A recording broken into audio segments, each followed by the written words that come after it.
Orthodox Yakobaya പള്ളിത്തർക്കത്തിലെ supreme കോടതി വിധി നടപ്പിലാക്കാത്തതിൽ സംസ്ഥാന സർക്കാരിന് ഹൈക്കോടതിയുടെ താക്കീത്.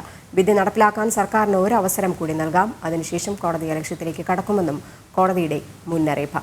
നടപടി റിപ്പോർട്ട് ഈ മാസം 25-ന് മുൻപ് കൈമാറണമെന്നും സർക്കാരിന് നിർദ്ദേശമുണ്ട്. രേഷ്മ ബാബു ചേരുന്നുണ്ട്. രേഷ്മ, എന്തായാലും ഓർത്തഡോക്സ് യാക്കോബായ പള്ളിത്തർക്കത്തിൽ സംസ്ഥാന സർക്കാരിനെതിരെ രൂക്ഷ വിമർശനം അതുപോലെ തന്നെ താക്കീതും തന്നെയല്ലേ ഹൈക്കോടതി നൽകിയിരിക്കുന്നത്?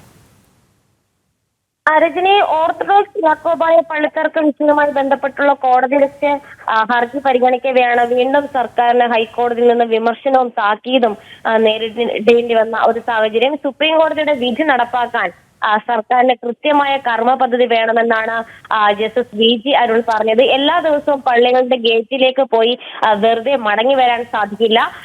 കൃത്യമായിട്ട് കർമ്മ പദ്ധതി രൂപീകരിച്ചുകൊണ്ട് സുപ്രീം കോടതി വിധി നടപ്പിലാക്കുവാനുള്ള നടപടികൾ സർക്കാരിന്റെ ഭാഗത്തുനിന്ന് വേണമെന്നും ഹൈക്കോടതി എടുത്തു പറയുകയും ചെയ്തു. മാത്രമല്ല, സർക്കാരിന് ഇതുമായി ബന്ധപ്പെട്ട് ഒരു അവസരം കൂടി തരാമെന്നും കോടതി പറഞ്ഞിട്ടുണ്ട്. അതിനുശേഷവും ഈ വിധി നടപ്പിലാക്കിയില്ലെങ്കിൽ കോടതിയിലേക്ക് നടപടികളിലേക്ക് കടക്കുമെന്നുള്ള മുന്നറിയിപ്പും ഇന്ന് ഹൈക്കോടതി നൽകിയിട്ടുണ്ട്. എന്തായാലും ഈ മാസം 25-ന് മുന്നേ ഈ നടപടി റിപ്പോർട്ട് നൽകണമെന്നാണ് ഹൈക്കോടതി സർക്കാരിന് നൽകിയിട്ടുള്ള നിർദ്ദേശം. വിധി നടപ്പാക്കാൻ പ്രത്യേക കർമ്മ പദ്ധതി ഉണ്ടാക്കുന്നുണ്ടെന്നാണ് ഹൈക്കോടതി മുൻപാകെ സർക്കാർ വ്യക്തമാക്കിയിട്ടുള്ളത്.